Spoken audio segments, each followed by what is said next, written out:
Pernah nggak kamu merasa bingung dengan kondisi seperti ini? Dulu waktu gaji masih 3 jutaan rupiah, kamu berpikir, kalau nanti gaji saya 5 juta, hidup pasti lebih tenang. Lalu ketika gaji benar-benar naik menjadi 5 juta, ternyata uang tetap terasa kurang.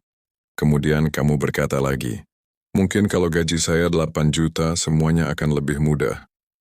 Beberapa tahun berlalu penghasilan memang naik. Tapi anehnya, kondisi keuangan terasa tidak jauh berbeda. Saldo rekening tetap cepat habis. Menunggu tanggal gajian berikutnya masih terasa lama. Dan menabung tetap terasa sulit. Kalau kamu pernah mengalami hal ini, sebenarnya ada satu fenomena yang sangat umum terjadi, yaitu lifestyle inflation. Apa itu lifestyle inflation?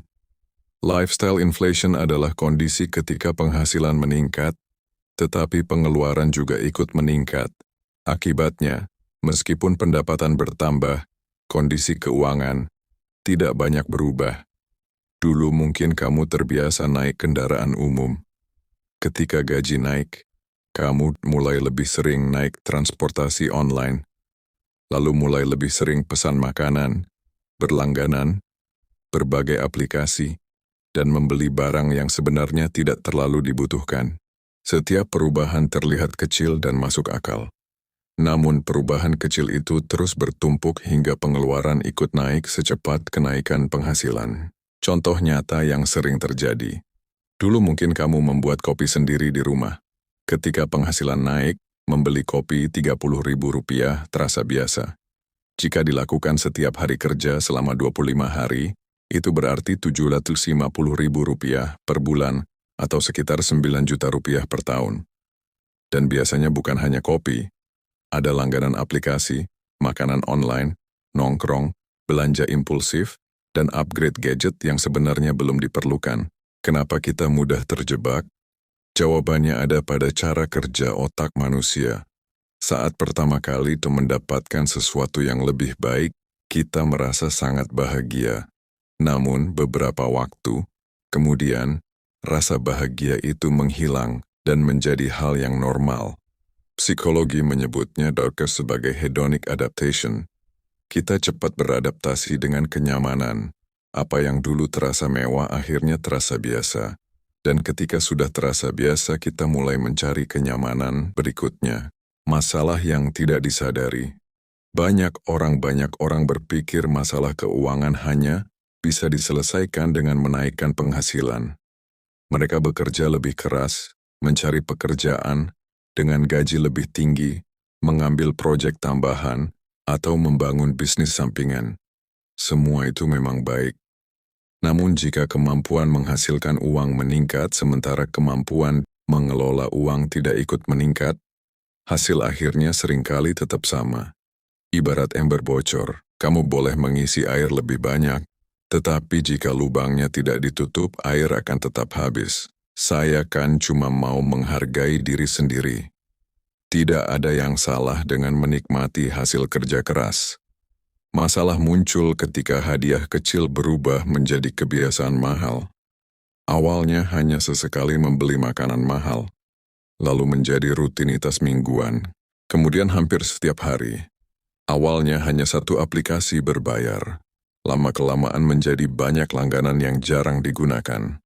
Pengeluaran kecil yang dilakukan berulang kali sering menjadi penyebab terbesar kebocoran keuangan. Ada orang yang terlihat kaya karena mobilnya bagus, gadgetnya terbaru, dan gaya hidupnya mewah. Ada juga orang yang terlihat biasa saja tetapi memiliki tabungan, investasi, aset, dan dana darurat yang kuat.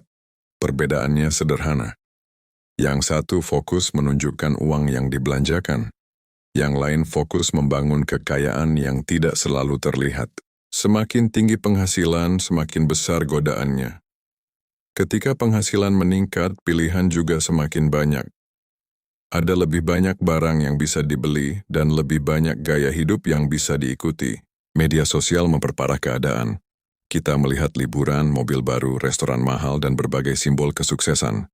Padahal kita hanya melihat pengeluaran orang lain. Bukan kondisi keuangan mereka yang sebenarnya. Cara mengontrol kenaikan gaya hidup 1.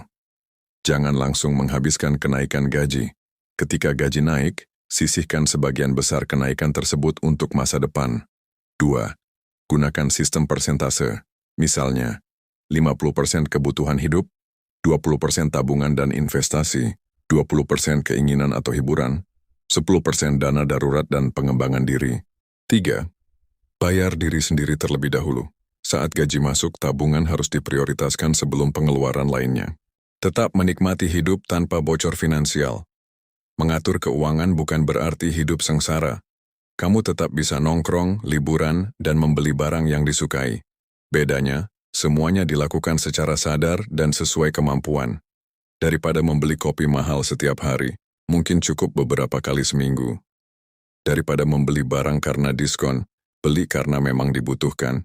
Jika hari ini kamu merasa gaji terus naik tetapi uang tetap cepat habis, mungkin masalahnya bukan pada jumlah penghasilanmu. Mungkin masalahnya adalah gaya hidup yang diam-diam ikut naik lebih cepat daripada pendapatanmu.